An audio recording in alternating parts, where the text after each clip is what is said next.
Welcome to Harder Than It Looks, Parking Uncovered, a podcast that illuminates real solutions to common problems within the parking industry. I'm your host, Brian Wolff, CEO of Parker Technology, and in each episode, I'll introduce you to real parking pros that will bring their own tips, tricks, and best practices to manage what we all know is harder than it looks, parking a car. Okay, on the show today is Dean Ahmad, Vice President of Parking and Transportation for Dallas-Fort Worth Airport, better known as DFW. Dean Ahmad, as the VP of Parking and Transportation at DFW, leads the parking team of 300 plus employees and hundreds of contractor stakeholders, ensuring they are responsive to the needs of DFW customers. He oversees the strategic direction and activity of quality customer service efforts within the airport. This includes enhancing internal and external customer services and satisfaction through process improvement, employee training, employee input, customer feedback, and related strategies. Dean is responsible for negotiating business agreements with outside agencies, particularly travel agencies or corporations, to drive an enhanced customer experience and increased customer volume for DFW airport parking and transportation. Dean brings more than 27 years of experience in customer service and marketing to his position, with much of that time spent in a leadership role. During his time at DFW, Dean rose from ground transportation and parking regulation supervisor to project manager, then to assistant vice president, and most recently in 2021 to vice president of parking and transportation. Accomplishments during Dean's time in his current role include directing the development and implementation of 3 separate airport landside strategic plans, implementing the first yield management system in a U.S. airport, and creating the world's largest valet parking operation, which has generated $25 million in revenue. That's a crazy number. Dean holds a Master's of Business Administration from Columbia South University and a Bachelor of Arts from the Baylor Bears University. Dean, welcome to Harder Than It Looks. Thank you, Brian. Appreciate it. It is so good to get you. Thank you so much. I'm sure you're a busy guy. And love the tie, by the way. I could see you're buttoned up. You said you just had a board meeting. That's great. I'm sure it went well because I'm sure you guys are rocking. I just saw the record numbers went through the airport just this last weekend. So I'm sure you are hopping. Yeah, it's pretty busy out here. And I just hate wearing a tie. As you probably know, Brian, I'm not a tie guy, but I figured I'd wear one just for you today. I keep it on after the board meeting for you. So I appreciate this, man. That's fantastic. Okay, so to get us started, one of my favorite segments of the whole show is to hand the guest the mic. So I'm going to hand you the mic. I want you to go back as far as you want to go, and I want you to take us through the Dean Ahmad story, where you started, how you started. You can go back to high school if you want. I want to hear like the whole story, because what I find when I ask people to do this, I get tidbits about backgrounds, like your counterpart at the Houston airports. I learned that he was a horse guy before he was an airport guy. And then he was a car dealer guy before, or a repair shop guy before he was a parking guy. I would have never known that. Maybe if I'd have talked to him casually, but I would have never known that. So I want you to go back and tell us something about your past that we don't know already about Dean Ahmad. The mic is yours. All right, thanks, Brian. So that's a long story, Brian. So I'm gonna try to give you snippets of who I am and how I grew up. So Okay. My mom and dad, they got married in 1968, August 24th, 1968. My dad is actually an immigrant from Egypt. He was born in Cairo and grew up in Alexandria, Egypt. He had his medical degree over there. He came over here and got the medical degree here and a PhD. And so he was a professor and a doctor here. And so I was raised in San Antonio, Texas. From the time I could remember walking, I was playing sports, whether it was football or it was basketball or anything else. I was pretty clumsy for my first, 10, 12 years of life. But somehow, somewhere, I hit this growth spurt and I started, doing well in sports. And so football became kind of my thing. And so by the time I was a senior, I was an all-state quarterback, and I played defense also. And I had 28 different scholarships around the country to play quarterback. And so I wasn't quite sure if I really wanted to play football anymore, because I was kind of tired of people telling me what to do. And if anybody's played sports, they know that you really don't have much of a say in what you do in sports. And so I I went around, I visited all these schools to see what they had to offer and how their football teams and their coaching staffs worked. And then they came to my house and all that good stuff. And I just kind of realized I really don't want to do it. And one of the schools that I visited was Baylor University, along with Mississippi State, Florida State, and some other Houston. And I decided I just didn't want to. I just kind of wanted to go to Baylor. I went there, I visited the campus, like this place is great. I want to go here. Well, my dad was pretty upset because that's a full ride scholarship, and so I had to figure out how in the world am I going to pay for this, right?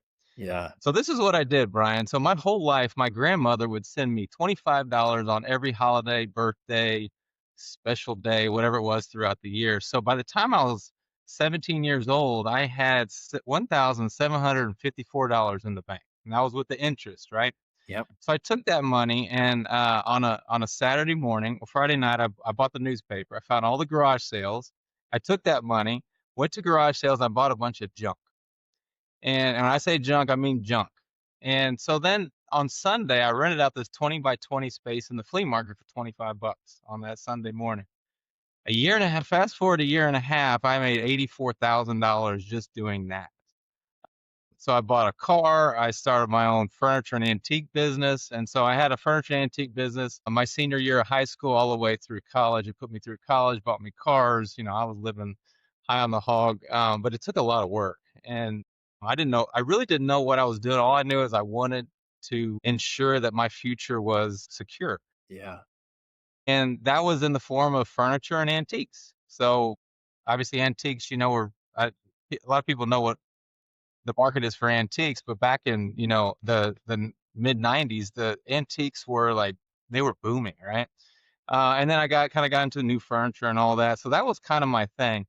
By the time I got to my senior year in college, I decided I don't want to do this anymore. I was going from San Antonio to Waco and back and forth. And so I decided that I was going to liquidate it. And the family got involved. And when family gets involved in family business, we all know what happens there. I got rid of that, liquidated that. It was over.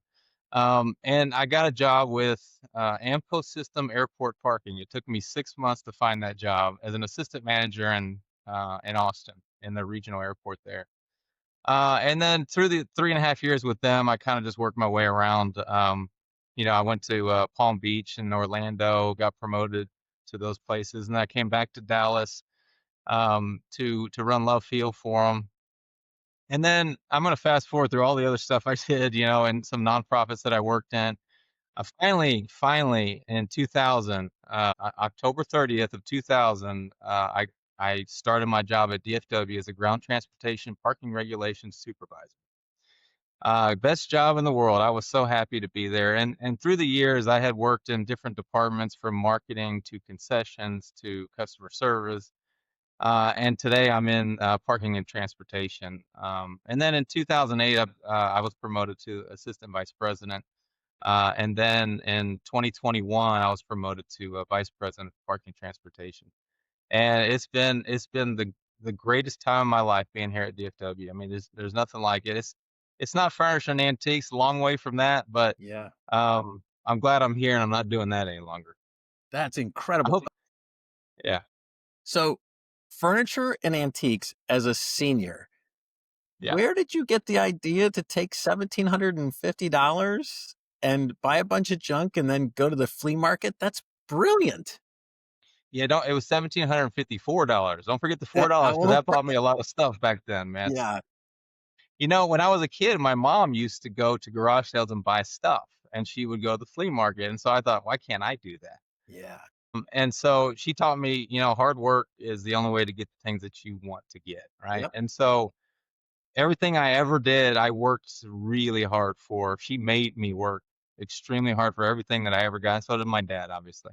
Yeah. And being an immigrant himself, he worked tremendously to get to where he was, right? Yeah. And so I kind of took the cue from my parents to do that. And I knew that if I was smart and realized that if I took a 50-cent thing that I bought, whatever it was, and I turned it into $1, that I'm gonna double my money, right? So if I spend $100, it's gonna be more than this, but I think the first weekend I spent about $500, and I turned that $500 into over $2,000. So You're right. I did Yeah. pretty well that Yeah. first week, I remember, and that just kept going more and more, and I was doubling and tripling my little 50-cent dollar pieces that I was buying. So That is I learned from my aw mom and dad, learned everything from them.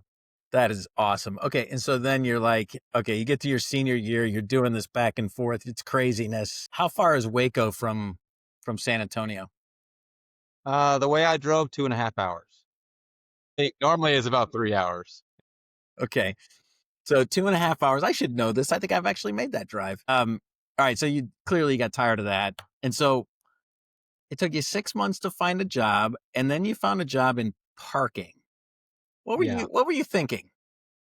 Well, I can tell you, that was by accident, really. I Yeah. sent out multiple resumes, over 100 resumes. As you can maybe remember, you take your resume, put in an envelope, and you go to the Yeah. post office, in 95, 96. That's what you did, right? And the last one I ever sent, it was a pink resume. It was the first one I ever made, and it was pink. And I said, you know what? I'm gonna send it to this Amco system. I didn't know what it was, and I put it in there. Of those 100 plus that I sent out, they're the only call that I got. It was from Amco System Airport Parking. A guy named Scott Hill called me and asked me to come for an interview, and that's how I got hired. It was kind of an accident. Yeah. Some might call that divine intervention, right? One out of 100. Okay. So then you get that job and you learned, of course, but then you ended up taking the job with DFW. How'd you get that job?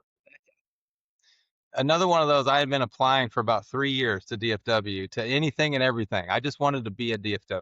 At the time that I moved over, I was actually the regional manager for Amco. I was working, in Dallas, but I had territories in the southern region, and so I took quite a big pay cut to come to DFW because this is where I wanted to be. And at that time, I took a piece of paper and I wrote down what my goals were. And this is what I wanted to do. I was going to start as a supervisor. I didn't care where I started. I just wanted to be a part of this great airport. This is another story from when I was a child. And my mom reminds me of this all the time. Is when I went to Egypt back in, the early '80s, and when I went there, there was a layover here in Dallas, and as I was walking through the terminal, I told my mom, I said, one day, Mom, I'm going to work here, and she reminds me of that all the time. And so that's kind of why I really wanted to be here. I had that in my head for a long time, and so I just applied for 3 years. And finally, I got the job. I had applied. I can I've gone back and looked to see all the positions I applied for, and there were 25, 30, 27, something like that, positions that I applied for before they called me for this supervisor job. And I didn't care what it was. I just wanted to be here. In fact, when the lady called me and told me, "Hey, we want to offer you the job," and I said, "Great. When do I start?" She says, "Don't you want to know how much you're going to make?" I said, "No, I don't really care." And she told me what it was. It was still good. It was still decent, right? But Yeah. it was a lot less than I was making. So how old were you when you told your mom you were going to work at DFW? 7 years old. 7 years old. Okay, so somebody planted. Again,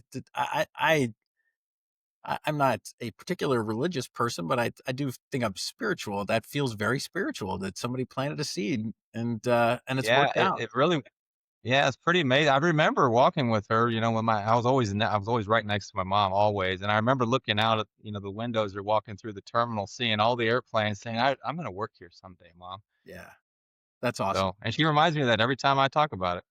I'll bet. Okay, so you get the job at DFW, you work your way up. Okay? So you've already talked about hard work. That's an ear tugger, right? Your parents, imbued you with the knowledge and the wherewithal to work hard. What else would you ascribe your success to?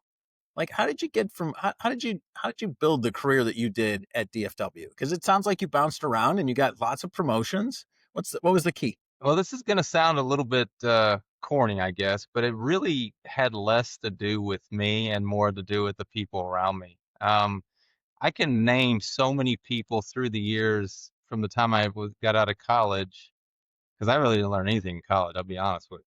All I learned how to do was, party it up and have a good time, right? But when I got out of college, there were so many people that helped guide me and gave me the opportunities to achieve the things that I never really thought I could do, and I attribute so much of the success that my teams have over the years to the people who gave me those opportunities. So from the time I started with Amco, I would sit down with a guy named Mike Lotfi. He was my manager in Austin, and he would sit down with me for a couple hours every morning when I came in. I come in at 10 o'clock in the morning, and he'd sit down with me and talk to me for a couple hours, and just about life and about how other people putting others first and taking care of those who take care of you. And so, I mean, just so many different themes that he had. And that stuck with me, and that kind of just started the whole thing. And I've been blessed enough through the years to have people around me just like that. And they gave me those opportunities to succeed in places where I never would have been if it had not have been for them. Can't speak today real well. So yeah, it has a lot, everything to do with the relationships that I built. In fact, when I first got this job in 2021, I built a strategic vision, and at the top left-hand corner in big letters, it says relationships. There's nothing more important to running an airport than creating relationships internally and externally. And that's across the board, I believe, in any business that you're in. You take care of the people that work for you, your team members, and the customers will always benefit. And I'm talking about from a growth standpoint, from education standpoint, and so on. Yeah. It's been the people around me that have really made this possible. Well, that's another great hallmark of a great leader is deep humility. You're not going to give yourself credit for being smart and making all the right moves. I appreciate that very much. So I also have a sense. So you talk a lot about the people in your downline, right, or in your organization. I also have a sense that you've probably built some pretty strong relationships cross functionally as well.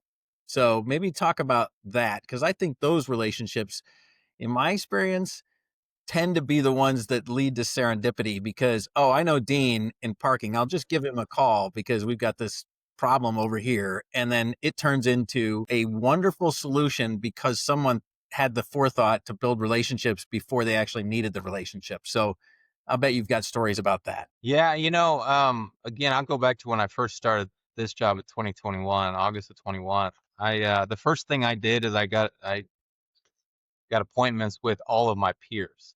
And these are the peers that have been, above me for many years, right? Yeah. So I need to build those relationships where they saw me as a peer, not as an AVP anymore. And so that's the first thing I did is I went around meeting with every one of them to talk. Not to talk about business, not to talk about anything else, but I want to know about them and their families and who they were as people and what they believed in. And it was amazing to me the way that people opened up. People that you heard stories about that they're the hardest people to work for and they're hard to be around. They don't want to talk to anybody. And the stories that I got from these folks is just unreal. Things you would never expect from people that because of all the stories you've heard. And that has just helped me help this team, this my whole department. I actually had my AVPs and all of my managers have meetings with their peers once a week, once a quarter, whatever it is, based on the amount of time they spend with that group. It could be twice a week. It just depends. But I have tasked them, and I don't task very often. I'm not one of those folks, but I want them to build those relationships with their peers. So like you just said, if you pick up the phone, if I need something, I want to pick up the phone, I pick it up and call whoever it is, and they'll jump right on it, just like they know I'll jump right on, or one of my team members will. Yep. So yeah, you're right. Cross functional leadership is extremely important. Extremely. So again, I'm going to tug on my ear. We talk a lot about sort of things, tips and tricks. So having your folks meet with their peers, that is, I'm not sure I've ever heard that before, or at least, the task. I think it's a brilliant idea, like going cross-functional and mandating that you spend time with folks. That makes a lot of sense. All right. Yeah. So, so here's my next question. I've always wondered this. I've never led a team of 300 people or 300 or 400 people. So my question is, what techniques do you use to ensure alignment? I always worry about making sure that the whole organization is on the same page because, you waste a lot of time with friction and with things that don't matter if everybody doesn't sort of know what the marching orders are. So tell me about your view on getting the organization aligned behind you and then ultimately the president or the executive director. Is it a president or executive director of DFW? Who's the I mean, ultimate see, leader? CEO. Okay. yeah, that's a really good question. I think one of the things that, as a leader in any organization, there should always be a focus on the company strategic plan. So that's what I've always started with, and that's what my team starts with. We start with travel transform, and then you look at what our mission is, and our mission is to inspire our employees, to care for our customers, and to strengthen our community, to have an outstanding experience every day. And we take that very seriously. And then everything that we do is based on those three things: the community, our employees, and our customers, our passengers. And so we created a strategic plan within the TBU, Transportation Business Unit here at Yeah. DFW, Yeah. that aligns with those things. So, for example, we do benchmark studies that measures our successes or lack of in our busing, in our garages, in our roadways, whatever it is. And then we also have mystery shops and all those things that measure how you're getting there. But um, it's extremely important. It has always been very important for me to be very transparent with my entire team. There are 300 people, but there's a way to get those 300 people together. And we have meetings. I have what I call town hall meetings, and I'm sure you've heard this. You've heard people do this before, but I do town hall meetings with all the employees. So I'll go around to all the different sections all around the airport, and I'll talk to groups of 30 or 40 at a time. And I ensure that's the exact same message every single time. And what those town halls are is for me to take our TBU goals, our Transportation Business Unit goals, take them around to all of the sections and talk about each one of them and how their work plays into every one of those goals. Even that we have all these goals that we have, and people look at them, they're like, what is that? Yeah. Well, I go around and ensure that people understand what that is. Before I do that, I ensure that my AVPs, managers, supervisors, we meet in quarterly meetings to talk about our goals and where we measure how we're measuring up and so on. You get the alignment from your management team, your leadership team to ensure that your frontline folks understand what the mission is, what are we trying to accomplish, and then how are we trying to measure that. And I tell you, Brian, when it comes to creating the ownership at DFW Airport, that really, really makes a big difference. When you people feel like they're part of something bigger than themselves, it's incredible to see the passion and the excitement that people have to do whatever it is. And then you couple that with they know that you care about their development. They know that you care about them growing and not just staying in the same position their whole career, but we hire people to grow, to get promoted. And when they know you care and you have their back all the time, then they're always going to have your back. And that's what I strive for. Now, you're always going to have a few here and there that aren't going to be on board, and that's okay. That's Yeah. okay.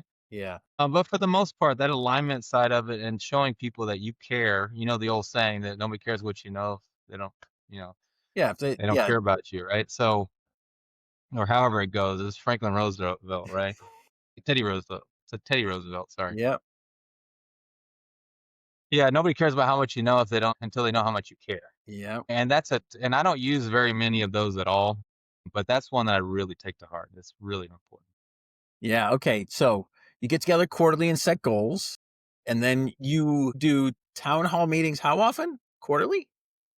I do those once a year. Okay. All right. So you're doing the walk around once a year. Okay. That's good. That would be a lot. I'm It like, is. It takes a few weeks to do yeah. it. Yeah. I'm Yeah. like, man, I gotta I'm gonna take notes here. I gotta get my act together here. Town hall Yeah. notes. Well, and you guys are probably like we are. It's hard to get to everybody when you're running 20. So It is. And you know what? You know what I've been trying to do, Brian? It's almost impossible, but I've tried my best. I have tried to learn every single person's name. man, Of the 300 people or 329 people, I probably have about 270 memorized now. So I'm getting close. yep, And it's not because it's less about a challenge for me, but it's really when you call somebody by their name, out of all the people and you know who they are, yep, it really does make a difference that you show that you really do pay attention, you do care about people. And there's nothing more important to me than people. yeah, yeah. And you know what? That comes through so loud and clear. Like the importance of knowing somebody's name. I couldn't agree more. In fact, it's quite embarrassing that people will introduce themselves to me and then the name just flies right out of my head. I hate that. And I Oh, tell it them, happens to me too. That's everybody. yeah, and It's I hard. I tell them, you probably have to do that 2 more times and then I'll get Yeah. it. But if I would just listen and focus and stay in the moment, but I'm worried about well, all that other stuff. So, okay. All right. So you've got this organization. You obviously you're learning their names. You're driving mission, vision, goals, all of that. And then you also talked about like giving them growth opportunities. So as a somebody trying to develop people, like what are the qualities that you look for to nurture? Like who do you know is going to be good stock? That's a tough question. I always tell people, and I always talk to my team about this, that we always hire for the heart first, for the fit. We can teach things, but if you don't hire the right person, the right fit, you're going to have problems. And I see you smiling because I think you know exactly what I'm talking about. I do. And those traits, if you start off with somebody you know is going to do the right things, and they have those principles that you look for in an employee or a team member, and you know that they put others first, or you feel like they put others first because they had that heart, they put their heart out there. Those are the things that we look at first. We feel like the competencies will come later as they develop and they get, whether it's leadership classes or English classes or whatever it is, that they go get their degree, associates or bachelor's, even master's degree. We pay for it, and so it's really important for them to understand that that's what we do. Yeah, I love that. In fact, I just used that this morning. I had coffee with a gentleman and I was talking about how I have a soft spot for you can be overly confident. You can actually be brash. You might even be a jerk, but if you've got a good heart, I'm going to give you a chance, right? Because I can see a good heart, I can see honesty and integrity, and that to me is something you can work with. I'm going to screw. I'm going to be just like you. I'm going to make you feel better. I just read something. It was Socrates or someone. It was just a little quip. It talked about how um, you can't teach a man anything that thinks he knows everything, right? And I was like, that just makes so much sense. I'm like, you instantly walk up to somebody and they're like, yeah, I already knew that. And you're like, you instantly know that you shouldn't pour another ounce of energy into that person because it's going to be a waste of time. So I do appreciate the big heart. Okay.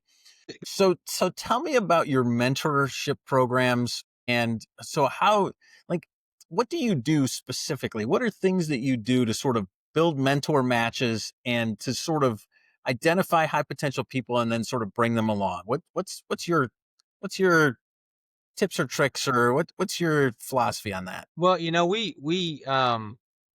we provide all the same opportunities for everybody, and so we put quite a bit of effort into our frontline employees. In terms of a mentor, we don't specifically assign mentors to them. There are opportunities to do that, but we don't specifically have a mentor program for our frontline folks. What we do have are opportunities to do online learning, different types of education. Like I said earlier, the bachelor's degree or master's degree or associate's degree, whatever they're looking to do, we pay for that, but we push those things and we give people opportunities to really understand what's available to them. But let me tell you what I think, and I just started this a couple years ago. I'm really proud of this.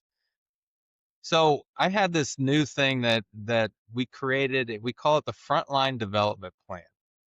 And one of the things too often that we find in different companies around, even here at DFW and some of the areas, is employees, team members don't get an opportunity to talk to their boss one on one, especially frontline people, right? Yeah. And even, I mean, I do quite a bit now, but there were times when I never really got to talk to mine one on one, right?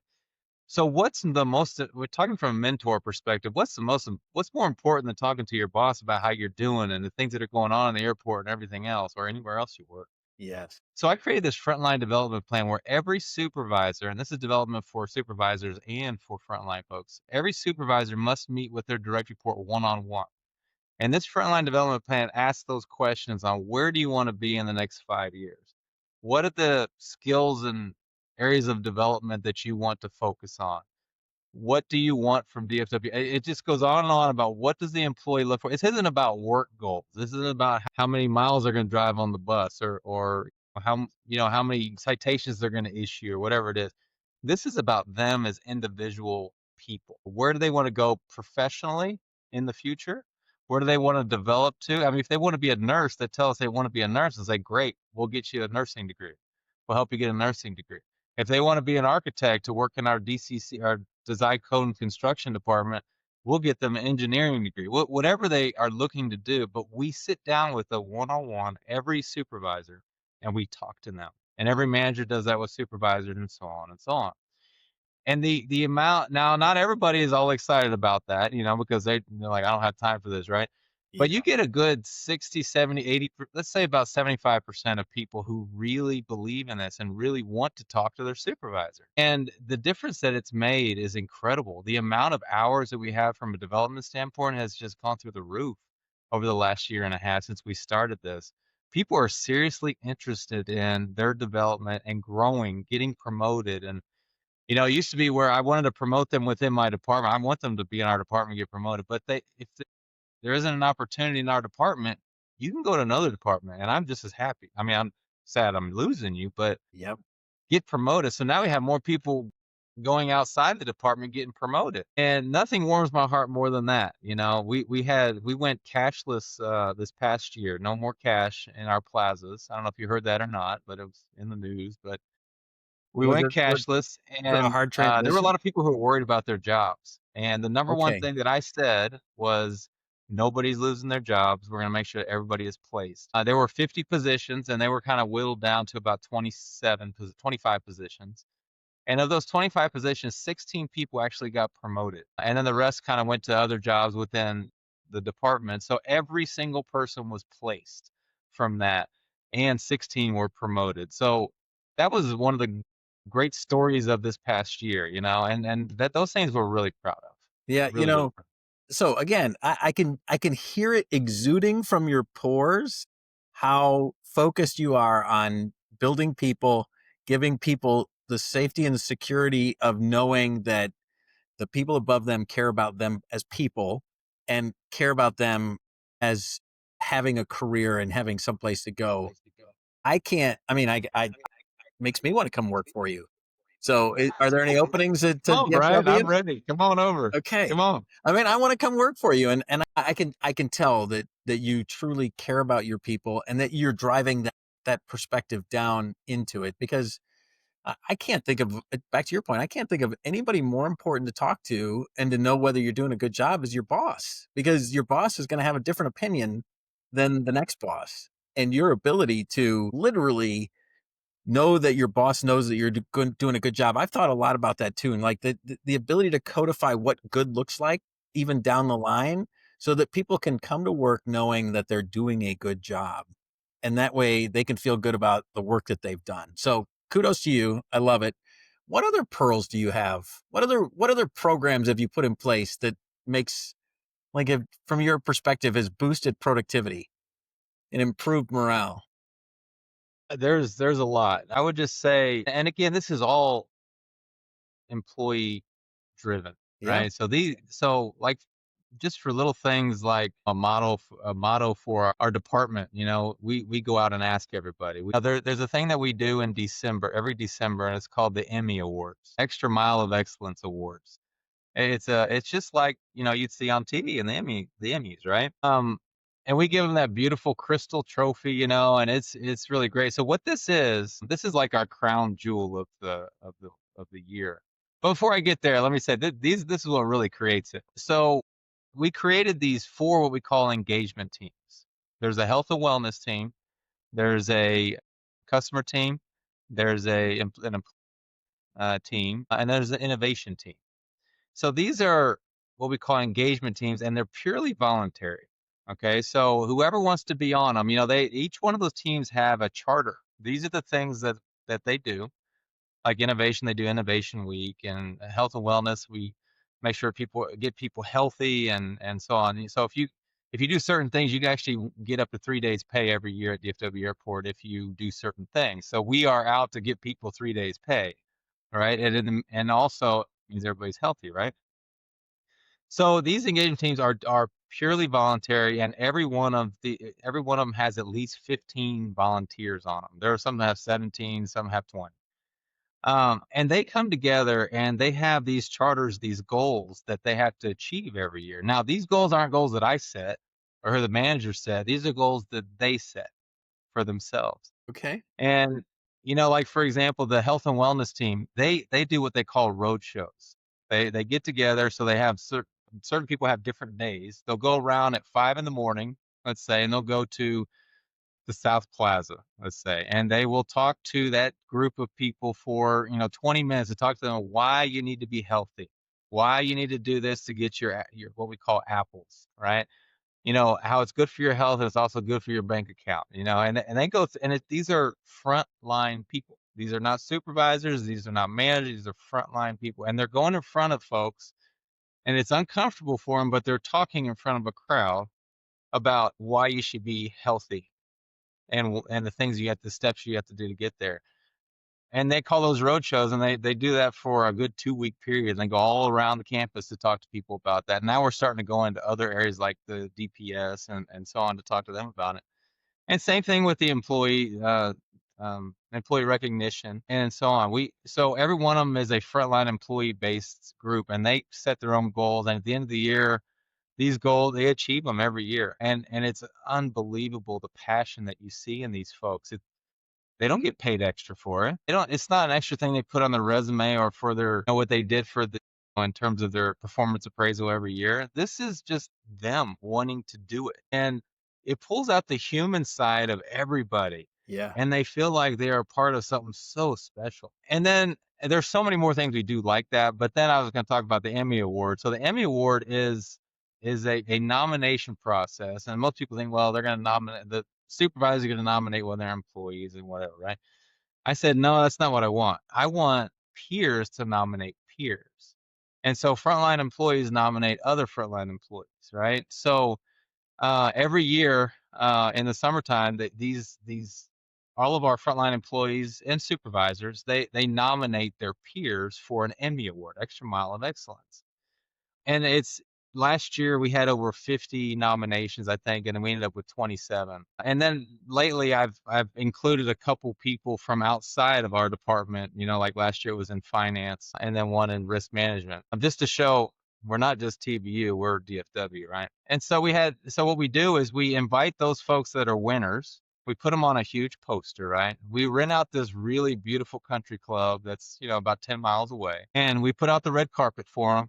We created just like the Emmys, right? So everybody gets to come in, bring a loved one, whether it's their husband, wife, significant other, sister, brother, whatever it is. They get to bring somebody, their son or daughter, and they all sit down and they have a really nice sit down lunch with us. I mean, like high class type of stuff, filet mignon, whatever we have that day, right? And then we stand up there and we call out everyone on what they did, and we talk about how they were nominated by their peers and all these great things, and then people have to listen to me talk for a little while, like people are listening right now. And that's the end of the year big time event that we do, and it's so special, and the amount of excitement and the passion and the love, and believe me, it's not me putting this thing together or managers. These are frontline people going to the country club and figuring out how in the world we're going to do this and pay for it. I just give them the budget. I tell them this is what you're going to spend. Okay. And then they go and they do it. And they let me know along the way what they're doing, of course, but they do it all by themselves. The frontline people, you give them the opportunity to do things. And I mean, anybody, period. Sometimes you might be surprised at how good people really, really are. And I don't know that we give people enough chances, but that's my goal in life, to give people those opportunities to do those things. Yeah. Again, I love it. It's like, just give them an opportunity and people will rise to the occasion for sure. That's awesome. Okay. I want to be particularly sensitive to your time because we did Babylon a little bit. That's my fault. That's me. I would like to understand. I'm going to shift gears to innovation. Okay. So DFW, huge operation, but also knowing full well that if you make a change like going cashless, like how did you decide to make those big changes? And then what do you do to ensure that it goes smoothly? Because any change is really hard for both your employees and your customers. And so it takes, I would imagine, an enormous amount of planning. So I'd like to hear sort of how you approach innovation, how do you approach like new technology, and then your philosophy on rolling it out. That's a lot, by the way. Yeah, no, that's okay. And I'll make it quick too. The whole planning for cashless started in 2019, and so we created an entire plan on going cashless. It's not only for the cost savings, but it's also so much more efficient for the customers. They don't have to wait for people paying with cash, right? Yeah. So we started that process back in 2019. We felt pretty good about that, the plan on moving forward. The number one priority is I said was our people were number one. That was the most important thing. We got to make sure that we have a place for them. And so as long as that was taken care of, we knew that the other part would take care of itself when it comes to for the customer, for the flow and everything else. We knew that was going to be good because there's no way it couldn't have been, right? Unless there's a complete system failure, but it's not going to be because it's just cashless, right? Well, we found a place for everybody. We promoted people. The entire system runs smoother now than it ever has. Now we got to get more people on the toll tag as we move into the future, but it was very smooth, and it really started with taking care of the employees, and obviously we have those two things. That's what's in our strategic plan, right? Take care of the customers and inspire the employees to take care of the customers. And so as long as we're doing those two things, we're good, and as long as we don't see any pitfalls or anything like that in the future. And then when it comes to innovation, we have really transformed over the last 5 years in terms of innovation. One of the things we hadn't done in the past that we're doing now is we're asking all of our employees for ideas. We do what's called boost challenges, where people come in, different departments come in, and we come up with all these ideas on how to fix certain situations, traffic issues, um, issues on the air side when it comes to planes sitting on the runways, and so many different things. And so it's an entire challenge that's done. It's about a 1 or 2 day period, and the people in the airport from all over the airport come in and they create these ideas. And as we go through, the next 5 years, you may or may not have heard that we're doing $12 billion worth of construction here at DFW. Within that construction, there's so many new innovative ideas and innovative new technology that we're implementing. Just tonight, just one of the things, we're putting new cameras in all of our garages that will give you the make, the model, the color, and the license plate of every single car in there. We'll be able to price accordingly. We'll be able to enforce, and most importantly, the safe and secure aspect of it. But really, what it's going to do is going to allow our employees, our team members, to concentrate on the customer and not worry about clicking on a clicker and counting cars and doing Yeah. all the things that they have to do, putting in license plate numbers and all that. That goes away. They can concentrate on the customers and where they need to go and what they're doing. So innovation is all about making it better for our customers in the future, but it's also about making our team members' job what it should be, and that's Yeah. the customer focus. Yeah. I love it. The idea of, again, going back to strategic plan, going back to the core tenets of the plan, and that is give your employees a great experience, inspire them, and make it better for the customer, right? And what could be better for the customers if you get your employees focused on the customer and not on the task at hand? It makes Right. perfect sense to me. That's good. That's really good. That is an ear tugger for sure. Okay, so we're going to round the bend here. We're going to do what we call the lightning round, where I ask the same 6 questions. And Courtney prepped you a little bit for this, so hopefully you're ready. Only on one of them. Yeah, Only on well, one of them. because that's usually the one that stumps people. So hopefully we won't stump you. So the question is, what phrase are you known for? If somebody utters a phrase down the line, they know that it originated at your desk. There are two, and I'm sorry I'm going to have to give you two, but the first one is expect nothing from others, but expect everything from yourself. Okay, that's good. Uh, and And then the other one, this is a funny one, but when I talk to people, I always have to say Merry Christmas when I'm leaving because Christmas is just one of those holidays that's always smiling. I'm always a smiley guy. I love to be positive, and so people when they see me, they say Merry Christmas to me. That's fantastic. Okay, Merry Christmas. All right, I hope I can remember that so I can say Merry Christmas to you the next time I see you. That is fantastic. Okay. So now next question is, what is the hardest thing you've ever done in life, not in parking? We'll get to parking in just a second. What's the hardest thing you've ever done in life? Geez, my life has been so good, so there wasn't a whole lot of hard times, you know. The hardest thing I ever do was as I quit football and I decided to go into business for myself because to this day, my kids even say that I had a chance to do something much more, and that was probably the toughest decision I ever made. Yeah, I would imagine. Okay, so did you ever play at the collegiate level? No, Okay, so you decided that you were going to make money and not I play did. football. Yeah, Well, I had to pay for college somehow. I It's see. just I love that. You got your priorities straight. And you know what you can say to your kids is, and I can walk upstairs and I have all my faculties because I didn't get hit 100 times, right?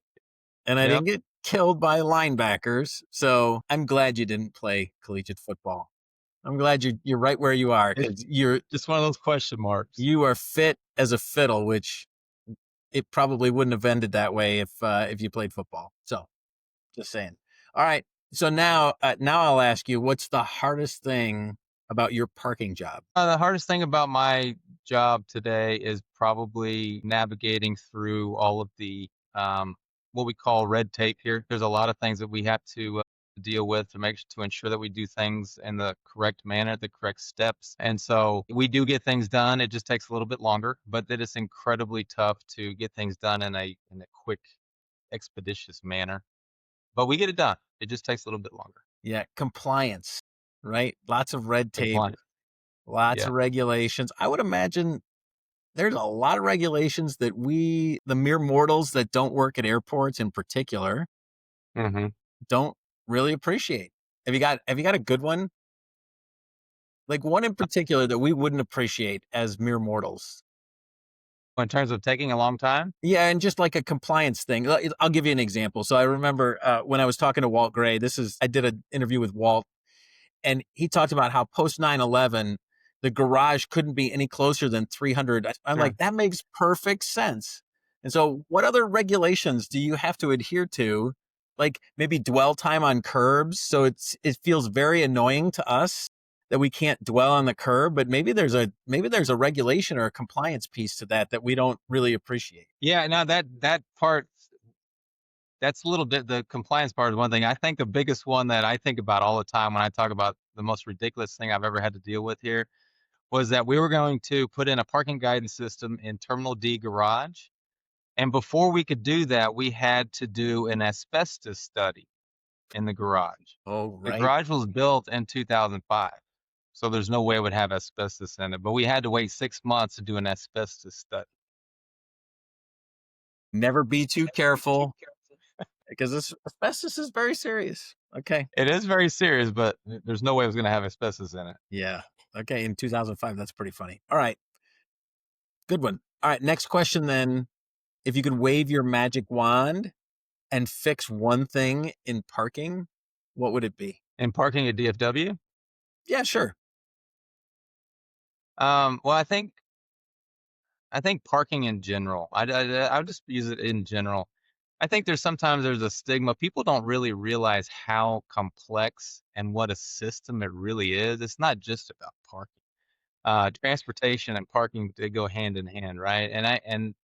But there's this stigma, that I remember when I went to IPMI a couple years ago. I took my wife with me, and she was watching these garages, and she's like, "This is what y'all talk," and she was amazed by the complexity of the things that we did. We talked about in there, and so I think the stigma of parking as being just you park your car in between the lines and you open the gate and that's it. That is not. That is far from what we do, and I think that we just need to get the education out to people that understand that this is a huge business and a very complex business.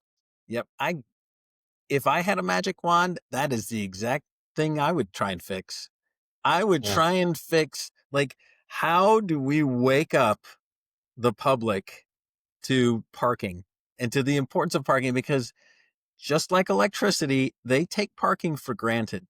And then they only get upset when there is no electricity and there's no parking. And they're the same. I'll bet they get even more upset about the parking than they do the electricity because they understand that the electricity is hard to do. It's hard to generate power. But parking, like, people are so unfair. Like, parking is really hard. It's a lot It harder is. than it looks. Well, couple that with in an airport when you have the stress levels are 3 times what they are pretty much anywhere else. People trying to get to their flight. No doubt. Imagine that stress and not being able to find a parking spot. Yeah, it's my hat's off to you for putting parking guidance in because I would love for that to be, and I won't even say where my local airport is, but I would love for that to be in my local airport because I have to drive up and down the road to see if there's any parking spots. And he knows who he is, so hopefully he's listening. All right. Uh, Last question. No, actually, I got two more. So one more question. When you're not parking cars, what do you do for fun? I love being in my backyard, grilling steaks for my wife. Used to be playing with my dog. My dog's not here anymore, so I'm gonna have to get another dog. Oh, But I'm sorry. taking care of the outside and the yard and just cooking in I built an outdoor kitchen.